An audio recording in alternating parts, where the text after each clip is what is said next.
for me as a second generation Asian American, when my parents came here from the Philippines, and I know a lot of Asian Americans or people of color can relate to this, you just got to do what you need to do in order to pay the bills, even if you hate your job. And so oftentimes I'm seeing my friends continuously go for jobs that they're not excited about, that they don't even want to do, but it's the easiest thing rather than to take the risk or try something new.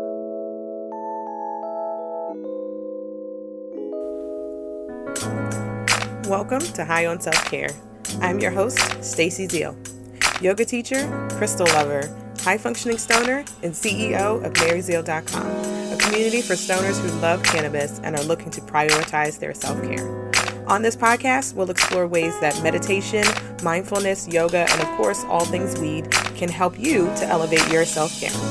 We'll explore ways to truly value ourselves, use stillness for self-discovery, and cannabis to go higher on our journey.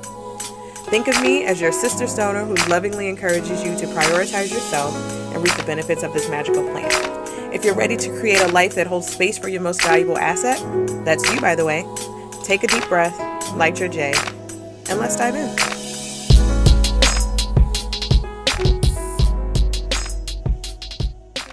Hey, everybody. Welcome back to the High on Self-Care podcast. I am so excited to bring you another episode with an expert here. We're going to be talking about boundaries and all the things, y'all. So I'm excited. So we have the creator and founder of The Lion's Den and the creator and host of the Thrive and Thread podcast, Lauren, in the house. So welcome to High on Self-Care, Lauren. How are you today? Stacey, I'm so excited for today's conversation. So thank you so much for having me. Yeah, thanks for being here. I'm excited to talk to you. So before we jump into the conversation, could you tell the people who you are, what you do, and who you help? Yes, absolutely. So I am a life coach, helping folks unpack their limiting beliefs so that they can thrive unapologetically. I'm also the founder of The Lion's Den. We're an inclusive community connecting through dance, wellness, self-expression, and leadership through weekly and monthly dance and other related events. I'm also the host and co-creator of Thrive and Thread. We are a podcast as well that is dedicated to self-growth, personal development, creativity, and self-love. But most folks in the universe have known me through dance and movement. I'm also a dancer and choreographer. And after I tore my ACL, I got a little bit more into the wellness space. Yoga became my safe haven after injuring myself over and over. And so I'm a movement and mindfulness teacher as well. And I love creating spaces for people to feel seen, heard, and supported. And I'm also a second generation Filipino American, engaged and residing in Alexandria, Virginia. Yes, I love that. Love that. That is such a great introduction. Great introduction. I hope y'all are like super excited and pumped as I am. And, it's so interesting. Like I find myself being around and near dancers a lot. It's so interesting because a lot of my friends, and when I lived in Las Vegas, a lot of my friends were, in shows out there and stuff like that. So it's so funny. I'm always around dancers and I always end up, around them, even though I can't dance at all. Not yet. Yeah. But, love that you're a yogi. I'm also a yogi. I used to teach yoga. Well, I guess I still teach yoga. I'm wrestling with, talking about where I'm at with yoga. So for me, like I was certified to teach yoga about 4 or 5 years ago. I got certified, taught for a few years, and realized that I didn't like in-person teaching, and not even just in person. I didn't like, the physical teaching aspect of it. I got into yoga teacher training because I wanted to learn more of the spiritual aspect and the practices of yoga. And then, I realized that teaching it in a different light works better for me. Like teaching the principles and stuff like that and talking about it is better for me.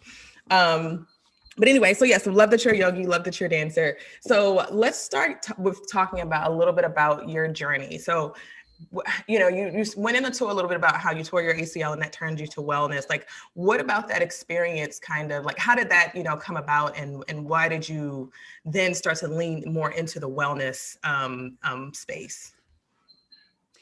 Yeah. Well, one, I totally agree with you about like the asana part of yoga versus philosophy and the spirituality side. But yeah, with dance, I was heavily in the choreography scene. And when I tore my ACL, it opened up new pathways for me. You have to kind of get creative when you hurt yourself doing the thing that you love. And so I got more into street dance styles like house and popping, um, other styles that were a little more free form. And wellness, if we think about the yin and the yang, like dancing was very much one sided, right? A lot of people's movement practice is one sided. Like, let's just burn the calories, let's go hard in the paint, like, let's just push, push, push. But what was missing from me was this softer side, this side that could kind of what we say in yoga, like undo all the doing. That's what I say when we go into a supine twist on the mat. Like, we're undoing all the doing that we've been doing every single day, just being a human being and living on this earth. You know, a lot of the actions that we take are not good for our body, especially right now, just sitting, 7 to 8 hours a day in front of the laptop. Our bodies were not meant to do that. So wellness was a healing space and another creative avenue for me to tap into another part of myself that felt in alignment with my spirit and my mind and my body. And just this constant like connection of mind, body, and spirit. Like, how can I be more in tune? And when I did the yoga teacher training, that opened up the door for mindfulness and for meditation. I'm also certified in mindfulness, stress-based reduction. I'm obsessed with learning, so I will always be training in something. But bringing this mindfulness aspect to dance, if you think about the typical dancer who goes into a studio, or even a street dancer who may not be in the studio, but they're learning from someone else or someone in the club or someone on the street, we're not necessarily mindful of what's happening in the body when we're doing these things. And I think part of that lack of awareness when I tore my ACL was not being connected to my body. I was not honoring my body that day. Like, I was already exhausted. I had taught, it was a summer that I was teaching at a dance camp in DC. And then afterwards, I attended like 3 dance workshops after that. And I was already fatigued. And then I tore my ACL out of not honoring my body, which kind of ties into today's topic of boundaries. I didn't have my own boundaries set in place to protect myself. So that kind of went all over the place. But dance led me to wellness, an injury led me to wellness, and it wanted me to take care of this vessel in a much different way. Yeah, that's so interesting because I find that, the body will tell you and will let you know when something is not right and when you need to pay attention to something. And I honestly almost think that it'll either be the first thing that will let you know that something's not right, or the last thing to let you know that something's not right in terms of like mind, body, spirit. Because it's like, I find that, when my mind is not in alignment, when my soul is not in alignment, my body is typically the last to like let me know, like, okay, bitch, you need to pay attention and take this seriously. So for me, like the way that I came to cannabis, and I'll use that as an example. So I started smoking cannabis because for years I had ignored my insomnia. I currently have insomnia. I've had insomnia for years, and I had just, was just pushing through. And so I just was like, okay, I can just get through. I'm just tired all the time, right? I look, people have sleep problems, burnout culture. It was really prioritized at that time. So it's like, whatever, you just have to push through. And so, I knew that something wasn't right because I was tired all the time. I was, bouncing from thing to thing. I wasn't really grounded and I felt like I was going through the motions, right? I felt like I was just floating through life, going through the motions. And then I fell asleep driving. And so, yeah. And then, so when that happened, that physical response, that was my body telling me like, Stacey, you are too tired and too exhausted to even make it on this 20-minute drive from home to work. This was in the morning. Like, it was not even like it was late at night. Mm-hmm. It was in the morning. And so, luckily for me, it was just a wake up call. Nobody was hurt. I wasn't hurt. But, that was that wake up call to kind of just say, like, my physical body was saying, okay, Stacey, I can't take this anymore. And I need to give you a signal, a really big, deep signal that you're going to feel within your soul and feel within your spirit to actually take action. And that's what caused me to take action. And that kind of, sent me down a rabbit hole of figuring out what the best solution was for me. So there was more to the story, but we ended up with cannabis. And so it's just so interesting how our body and our, when we're out of alignment, when we're misaligned, when we're not grounded, like our body will physically say like, Mm-hmm. you need to slow down. You need to take this seriously. You need to honor, honor your mind, your body, your spirit. And so I love that, that you brought that up. That's so interesting. Well, thank you for sharing that. I mean, that's super powerful and eye-opening. And, I think the commonality here is like something, in essence, like tragic had to happen in order for there to be like an action of change. So Mm-hmm. I really appreciate you sharing that. Yeah, yeah. And I think, one of the things I want people to realize is that you don't have to get there, right? Like, me falling asleep driving could have been so much worse, right? It could have really, because, and I remember, like, I still remember how that felt. It was very scary, and it didn't last that long. I felt like it was only probably like a few seconds, but it felt like it was like hours and it was scary, and I still know how that feels. And I want people to realize, like, you don't have to get to that point, right? Like, you don't have to get to burnout to come out on the other side. You don't have to get to the point of ignoring something that's been a part of your life for so long that's detrimental, to the point where you fall asleep or you pass out, or you don't have to do that. So if you put in the time to do the self-care now, that helps with, with preventing burnout, and that helps with preventing, falling asleep. Like, had I really been giving into myself at that time, I would have said, self, you need to take this sleepy thing, this insomnia thing seriously, because you are tired and you are exhausted. But I was just going through the motions and pushing through, and it's so, it's crazy. But I would love to start off with some basics about boundaries, because I think it's really important to set the stage, because I think we all have an idea of what self-care is.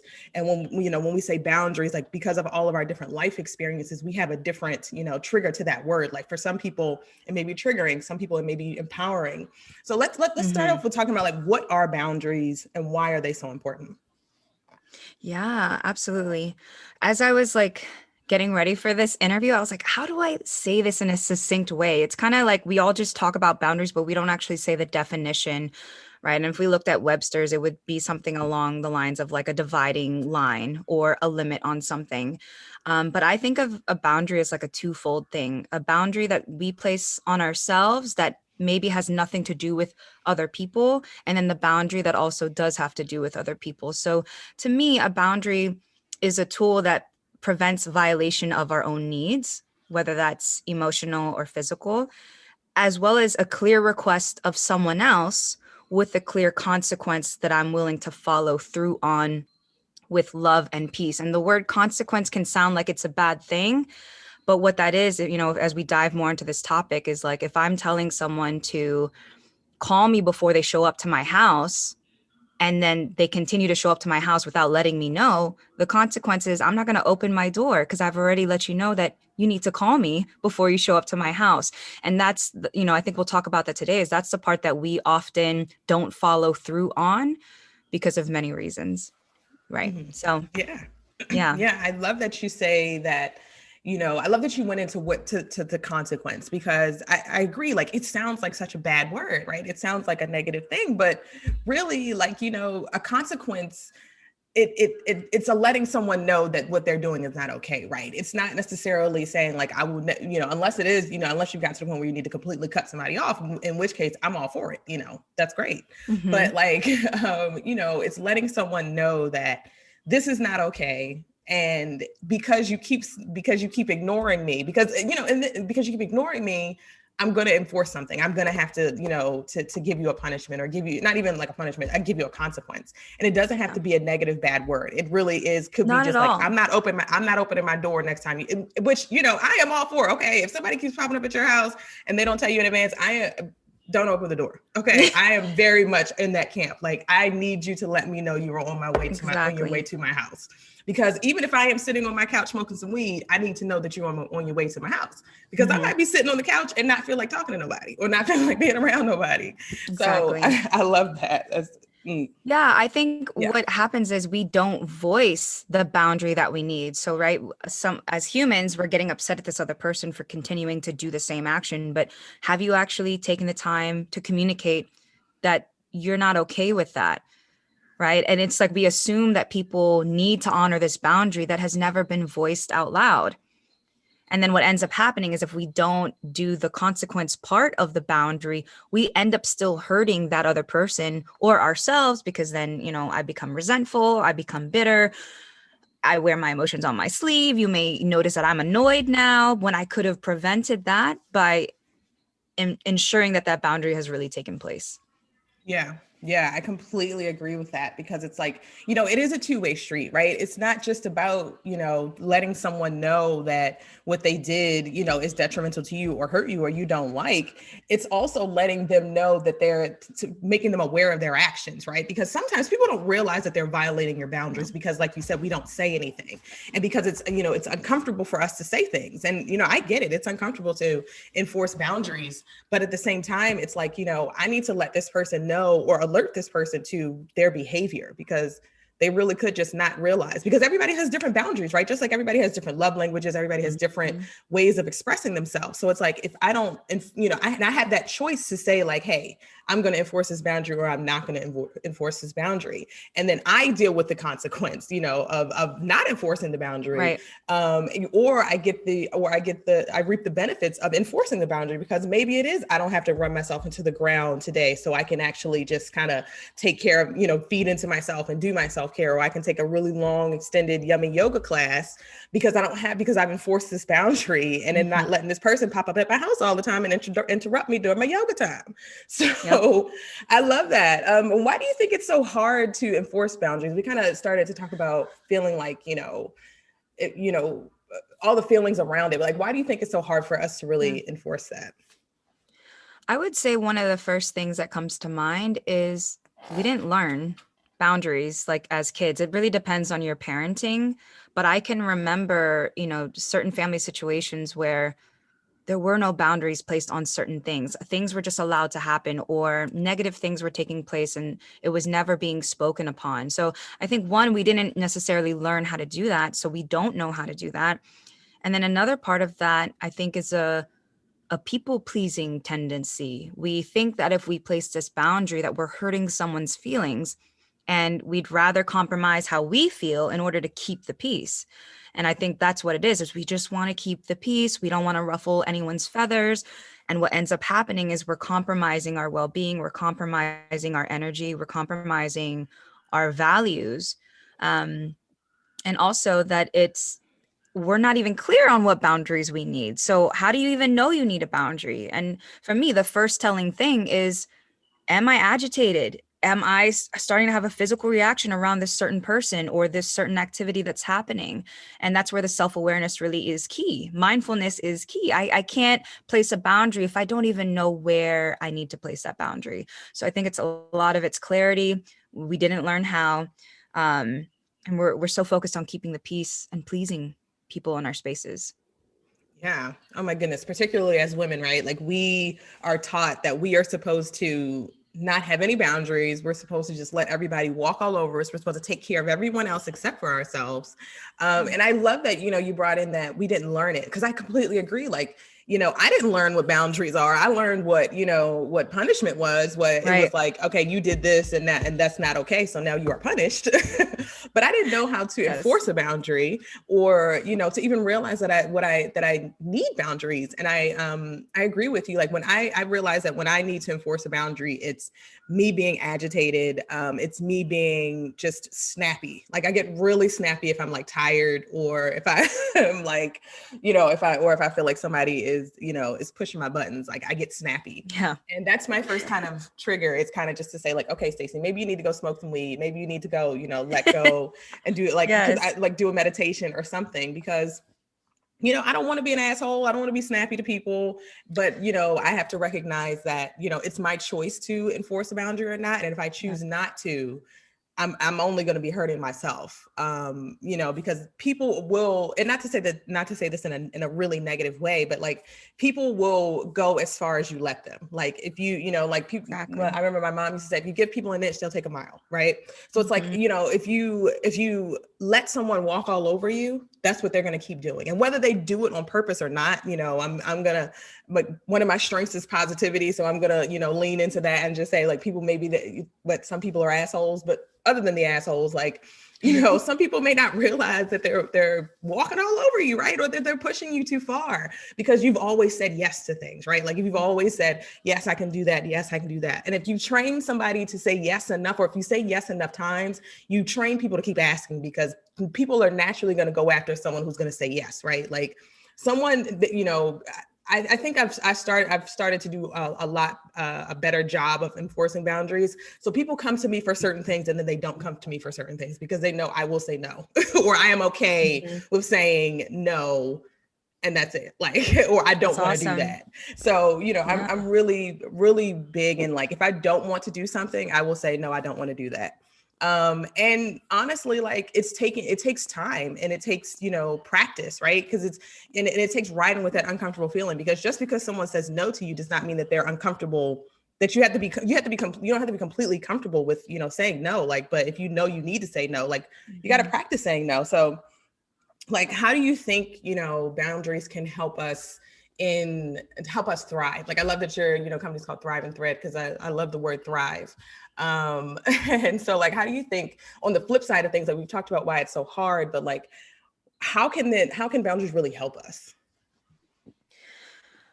That's a great question. I think when we place boundaries, we're also helping that other person. Oftentimes when someone's not honoring a boundary, it's a flashing green light that they probably don't have boundaries. And I think when we are able to say no and set that boundary, it can be a learning lesson for that other person of like, wow, like she really set a clear boundary and I respect that.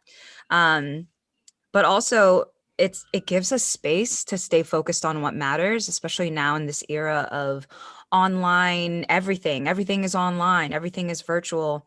We're so accessible to everyone and everything these days that if I don't place concrete boundaries, I'm going to be spread thin. And when I'm spread thin, I'm led to burnout. And when I'm burnt out, I'm no good to anyone or myself, especially those that are in close proximity with me.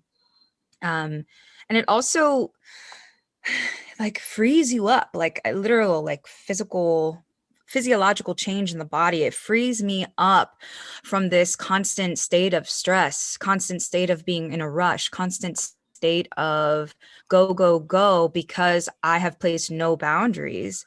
But when I do have those boundaries, I have clear direction, clear focus on what really matters. Like, what is the mission here in my life? If I say yes to every single phone call, if I say yes to every time someone needs me, I'm left with nothing. And we cannot replace time. We can't. We don't get time back. And so, really, time, protection is a huge benefit of boundaries. I love that you talk about time, because, that is like one of the, a resource that we just cannot get back. Right. So, and our energy, like we can replenish our energy and things like that, but time, we cannot get that back. And it's like, if you're saying yes to everything, like, you end up going in so many different directions that don't align with you. And one of the things I want my audience to really start to understand and to take away is that, you are in control of this journey here, right? Like you're on this path. You can decide to say yes to something or say no to something, whether and knowing whether that aligns with who you are, right? And who you are in this moment. And I love that you've talked about mindfulness, and I would love to dive into mindfulness, because I've talked about mindfulness a little bit, but I would love to, dive into that with you a little bit more. But, it's so important, because it's like, you don't want to get to that point where, I've had people, I guess I'll say it this way. Like I've known people who didn't realize that they were going to burn out until they burnt out, right? Like you are so disconnected from who you are and your body and your spirit and your soul and all that kind of stuff that you don't even realize that you're about to burn out. And so there's like people that have like quizzes that say like, how do I know if I'm going to burn out? Well, if you're taking this quiz, that's probably a sign that you're probably about to burn out, right? So, it's so interesting. Yeah, I love that. The mindfulness portion is really important. A quick definition of mindfulness is just noticing any thoughts, feelings, physical sensations in the present moment with non-harmful judgment. A lot of people say with no judgment, but it's impossible to not judge and assess. We're hardwired to assess every situation. But the non-harmful portion of that is simply, okay, I notice that I'm annoyed right now. I notice that I'm angry right now. And it's not a bad thing. It's a message to me that something needs to give, something needs to shift here. And the mindfulness portion is so aligned with burnout, so aligned with boundaries, because again, if I don't even know what it is I need, then I am in a constant cycle of like setting myself up for burnout, setting myself up for resentment, bitterness.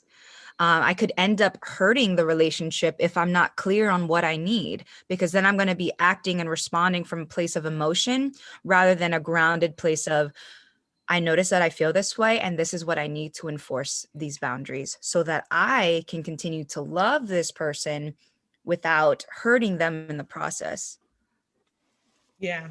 Yeah, that's great. And because one of the things I talk about, like kind of what you were saying is, giving from, you want to give from a place of abundance, right? Like when we give from a place of scarcity, or when we make decisions from a place of scarcity, it really is detrimental to, those around us and ourselves. Because like, I know, firsthand, like when for example, I used to be a makeup artist, and I haven't talked about being a makeup artist too much on my podcast, but I used to be a makeup artist. And I got into being a makeup artist because I love doing my own makeup. And I know, I'm blank faced right now because it's early, but I love doing my makeup. And so back then I was in a job that I really didn't like. And so I was trying to get away from that job. So I was clinging on to anything that came my way that I found interesting. And so one of the things that like I did, someone came to my house, and we were going to go out, and this was in Las Vegas. We were about to go out and party, and she was like, "Can you please do my makeup? It's my birthday. Can you please do my makeup?" This girl, she would not let me leave the bathroom until I did her makeup. And I love her for that, because it was just so funny that I think back on that story. But so I was like, okay, cool. So I did her makeup, and I was like, oh, this is kind of fun. And so I was like, yeah, I'm trying to get away from my job. Maybe makeup can be my thing, right? And so I like dove in headfirst. I like bought the kit, I bought the makeup, I did the classes, I did all the things while still working a full-time job that I didn't like. And I was doing all of this because I really just wanted to get away from that job, and I needed to find a way to replace my income so that way, I could get away. And what I didn't realize that I realized like maybe like a year or two, not even 2 years, I think like a year into doing this, like I did not like doing other people's makeup. I don't like to be that close to people physically. I did not like having to lug my big makeup chair, my big makeup kit through large Las Vegas hotel casinos, up to people's rooms, strangers' rooms. So the whole thing about it, I did not like. But because I was making that decision of what to do with my life from a place of scarcity, that's why I went headfirst into something that I didn't even stop and ask myself, like, Stacey, do you like this? I was going to the conferences. I was like doing all the things that you typically are supposed to do when you get into a new field. And it's like, until I stopped and said, I don't like this. I remember having like just being in the Palms Casino, walking to the parking lot, to self-parking with my kit and my chair. I was rushed because this lady was late to a wedding, and she wasn't late on my account. Like the person maybe showed up early or something. They decided to start early. And so she was running late. And so we had to rush. And I just remember walking and just said, I don't like doing this. I don't want to do this anymore. And I stopped, and I just stopped doing it. And at that time, it's like, I had to literally like go inward and start to just realize, okay, Stacey, what do you like? What do you want to do? Like, what is it? What do you want to do with your life? So it's so interesting, like, when you look back at your life, like start to think about like decisions that you've made from a place of scarcity, right? Like, because if you think, now like, oh yeah, I'm doing it, I'm making, good decisions, but it's like, what decisions have you made in the past that, you made from a place of scarcity? So I don't know if you have anything you want to add to that, but that's my story, yeah, with, abundance and scarcity. I love that story. I love your gusto, like super passionate, and you're like, let's just try the things. I think that's a strength, honestly, because most folk would have not even done that. You know what I mean? Like, oh, I like makeup, but it's going to be too hard. Or, I just want to take a moment and acknowledge you that you tried it and you did the damn thing and you learned from that. And I think that that's part of the process, right? Like that, it's like a continuous journey of like realizing, what do I actually want? Like same thing with yoga teacher training. I didn't want that to just be it. I was like, there's got to be more than just teaching these classes. So what I will say is like, we have this, it comes down to a limited belief sometimes that we think we have to do things we don't want to do in order to survive. That's what we learned. For me as a second generation Asian American, You know, when my parents came here from the Philippines, and I know a lot of Asian Americans or people of color can relate to this, you just got to do what you need to do in order to pay the bills, even if you hate your job. And so Mm-hmm. oftentimes I'm seeing my friends continuously go for jobs that they're not excited about, that they don't even want to do, but it's the easiest thing rather than to take the risk or try something new. Yeah. So I wanted to say that like it's definitely a journey, and the mindset, the scarcity mindset is real too. To me it's also like a survival mindset versus a Yeah. thriving mindset, right? Oh, I gotta get by. You know, oh, I kind of like makeup, so I'll do it. I don't like being around people like that, but I'll still do it, you know. And a lot of people are constantly compromising their needs because they think that's the only way that they can do life. But then Yeah. if you look at other people who are loving their life and doing what you want to do, the only difference is that they actually believed in themselves, right? Mm. And there's like that meme that goes around on Instagram of like, there's someone else out there less qualified than you, less talented than you, doing exactly what you want to do because they actually believe in themselves. So Mm. that's my little soapbox right there. Oh yeah, let that marinate. You know, let that marinate. Like I've been talking about, that kind. What that brings up for me is like the self trust, and you know what. That's one of the things I've been talking about my roommate with lately because he's starting a business, and you know, and so I was just trying to give him some insight because this is like this business that I've had, like as I mentioned, like I've started businesses before. That is like, you know, something that I will do. Like if I'm interested in something, I will dive in head first and just say, I'm interested, I'm going to try it. Um, and you know, I think that for me goes back to being able to trust that something that trusting myself to, you know, to make something happen and to make a pivot if I don't like what's going on. Like I will absolutely just say like, you know what, I don't like doing that anymore. And that intuition and that stuff comes because I pour into myself, because I sit with myself, right? Like a lot of people don't really even like sit with yourself, in silence, sit with yourself, do a guided meditation and breathe or something and listen to your breathing, because that's where that magic happens, right? That's when things start to come up in your meditation when you're like, oh, I don't like doing that. Or like, you know, I'm starting to realize I have negative feelings when I'm thinking about makeup, right? Like, or I've had a day of, you know, doing makeup and I sit down with myself and I realize I don't feel great at the end of the day. Like, you know, today, fast forward to today, like, you know, I talk about weed and self-care all day. And that's two of the things I love to do. And before I started this business, I had to actually stop and say, like, Stacey, what do you want to do? Sit with yourself. Is this something that you want to do? Because at that point I had taken a break from entrepreneurship because I was like, I'm tired of side hustling. I've been doing this, you know, side hustling for so long. I'm tired. And so I just got a job that I really love, that I still work, that I love what I do. But I had to sit with myself and say, okay, now what do you want? Like you have the job that you love. You got the big name on your resume that you wanted. What do you want to do now? And that, you know, it takes sitting with yourself. It takes trusting yourself. It takes, you know, giving from an abundance mindset and knowing that, like, you know, I can give my all to this. And if it doesn't work out, I will be okay because I have done it before. And that's why I think it's so important to kind of go back and look at your life, because this stuff started to come back to me really when I like recently, because I had to sit, like, I know my cannabis story, you know, back to front. And I thought I did, but then I started talking about it and re-exploring it and realized, oh, I'm leaving a lot of stuff out.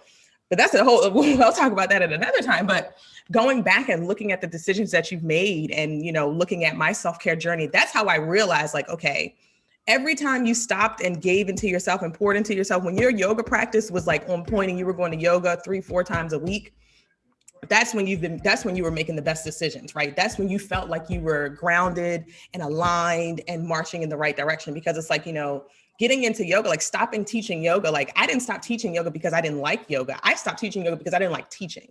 And that also goes to the whole, like, you know, being physically close to people. Like I didn't like that in yoga class and teach a yoga class either. You had to do adjustments and, you know, stuff like that. And I loved the energy of the class and being around the people and, you know, spreading the knowledge of yoga, but I didn't like the physical aspect of it. And so had I stopped and realized, like, okay, you don't like the physical aspect of yoga, so why would you go and be this close to somebody in makeup? maybe I would have made a different decision. But at the same time, you know, like you were saying, it's a journey, right? Like all your life is a journey. So I think it's so important to kind of look back and really like see like, where did you enforce a boundary and it worked out? Where did you not enforce a boundary, and how did you feel about it? Like, were you okay with it, or were you really kind of just like, I don't want to be doing this, but I'm just doing it just because I already said yes. So Yeah. I love that. So I would love to talk about like some tips on enforcing boundaries and how we can really like set them. And well, actually, let's talk about, before we go into tips on how to set them, like how do we know that we need boundaries? Because we kind of skated the surface of that a little bit. Like, how do we use mindfulness to understand what those boundaries need to be? Yeah, well, I think you hit the nail on the head about like sitting with ourselves, about solitude. And for me, introspection is a huge value of mine. That's why I pray. That's why I journal. That's why I do movement meditation. Like sometimes I'm just putting on like a meditation track and I'm slowly moving just to slow down long enough to actually see what's happening in myself and in my body. And you'll start to Yeah. recognize these patterns.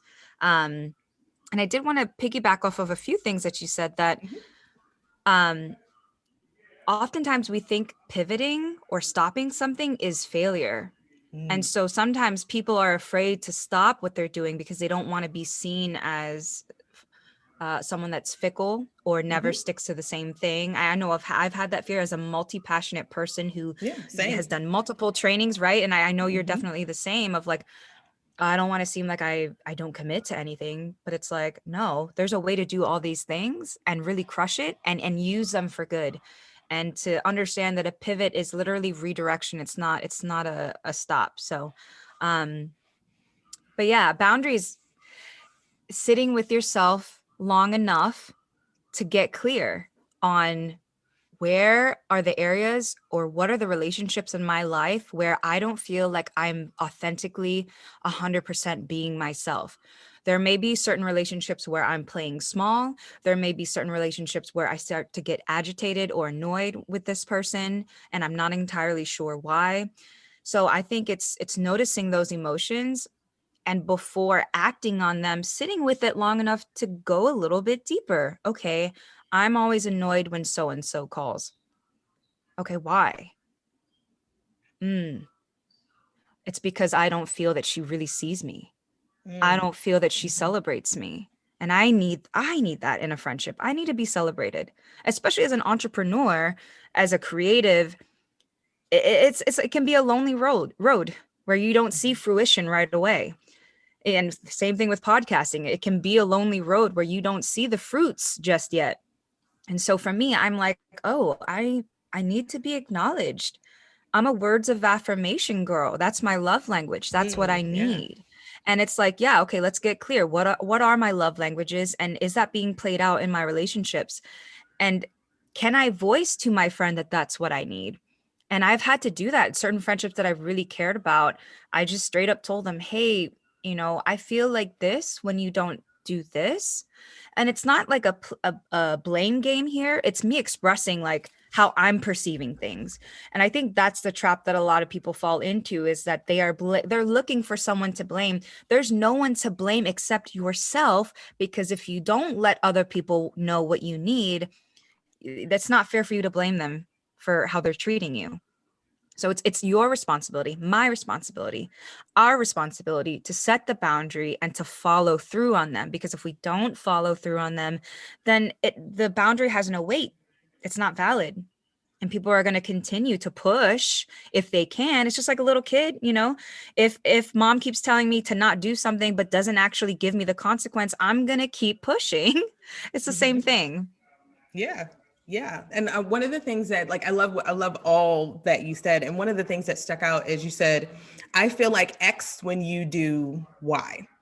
And I want to throw that out there as, you know, a journal prompt for anybody who is interested, who does journaling. I journal as well. That's a part of my evening routine.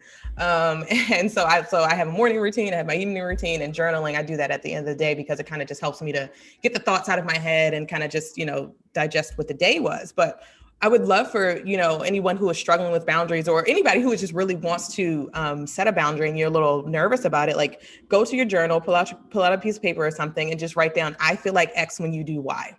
and fill it in with whatever you're thinking about, right? Like get still, sit with yourself, find yourself, some time to just really like sit, get still, focus your mind, and then just start writing, like, do a brain dump. Like, I feel like X when you do Y. I feel with anybody, anything in your life, any person, any, work, whatever, start writing that stuff down. Because one, like when you write stuff down, it gets it out of your head and it makes it real. At least that's how I feel. Like, I feel like, I can justify anything in my head, right? We can justify anything in our head. But when you actually write it down, that's when it starts to become real. That's when you can actually make sense of it. So when you see this list of all these boundaries or all these things that are bothering you, start to figure out like, what are some quick things that I can do, right? What's something that's easy that'll give me a quick win to feel like, okay, I'm enforcing this boundary. Maybe it was a little uncomfortable, but I actually did it and it makes me feel good. And you get that win, and that positivity and that positive energy will make you want to do it again. And when you have a list of things, you can start to just like prioritize them and rank them and figure out like, what can I knock off, or what's going to be the hardest thing, right? What am I working up to enforcing? So I love that you threw that out there. Like, I feel like X when you do Y. If anybody wants to do that as a journal prompt, like that, I think I'm going to do that as well, for sure. And follow it up with, well, why do I feel that way? Right. Yeah. And you said it earlier. I think we said it earlier that a lot of the times it's just ignorance. The other person has no idea. And our boundaries do vary, according to culture, according to upbringing, according to values and expectations. So everyone's value or boundary system is going to be different. Yeah, I agree. Everybody, everybody's on their own journey. And one of the things I'm trying to keep in mind is that everybody is at a different place in their journey, right? So like where I am at right now is not where other people are at. And, I want to help people to get to where I am, but also realizing that I have so much, more to do. Like I have so far to go, right? I'm on this journey for life, and I'm committed to this. So it's so important to just really like honor your journey, and not judge people for where they're at in their journey, because you might be at the point in your journey where you can talk about boundaries all day long and you can enforce boundaries. Some people might be at a point in their journey where they don't even really know what a boundary is, because they've never had any, or they weren't raised with boundaries. And so they're just like, what is a boundary? And, it's like, maybe I know what the word boundary means, but like, how do you enforce it? What does that actually mean? What does that look like? And then you have people who, sometimes I find myself on the side of enforcing too many boundaries, where you say no to everything, and, you don't welcome any new and any freshness in. So it also can play on the other side as well, I think. Of course. Yeah, I think it comes back to like, am I placing this boundary out of love? Or am I placing this out of trying to manipulate this person? Am I trying to punish them because I have this ill emotions that I haven't even unpacked for myself? And that's where it can be a fine line of like, you could potentially hurt the relationship if you're not exactly clear on where your heart is in that given moment. And so understanding that the boundaries you do place is because you love yourself and because you love that other person. So I wanted to add that, but I love this. This is awesome. Yes, I love this. This is great. We can literally talk about this all day, but I definitely want people to, digest what we just said, get all that in, do the journal prompts. And I would love for you to tell people where they can find you online and how they can continue to connect with you. Yes, thank you so much, Stacey. I'm on Instagram, Clubhouse, Twitter, Facebook as the Lauren DeVera, and then my podcast is Thrive and Thread on Twitter, Instagram. And if you'd like to learn more about me or potentially work with me, my website is lauren-devera.com. Awesome. And I will link to all of that in the show notes, as always, guys. So you can go to maryzeal.com/10. This is our 10th episode. I forgot to say. Oh my goodness, guys. I just found out today that, most podcasts only make it to episode 7. And so we're at 10. So this is great, right? So I'm excited to continue to bring you amazing guests like Lauren and bring you and to continue to grow this thing. So be sure to go check out the show notes so you can get links to her stuff.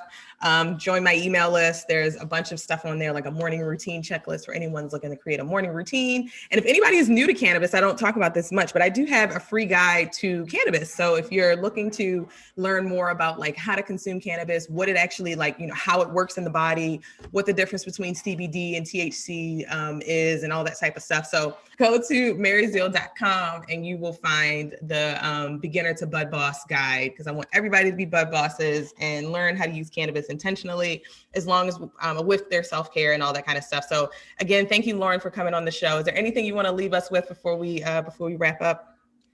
Stacey, it was such an honor. I had so much fun. I love that we're in close proximity, geography-wise. And to your audience, you're amazing. And boundaries is not a bad thing. Boundaries is here to help you, and you are loved. So thank you so much, Stacey. Yes, love that. Love that. Thanks, guys. We'll catch you on the next episode. Awesome. OMG, I could talk about that all day, sis. Want to get more insights like this to your inbox every week? Say less. Just head over to maryzeal.com/subscribe to join our newsletter.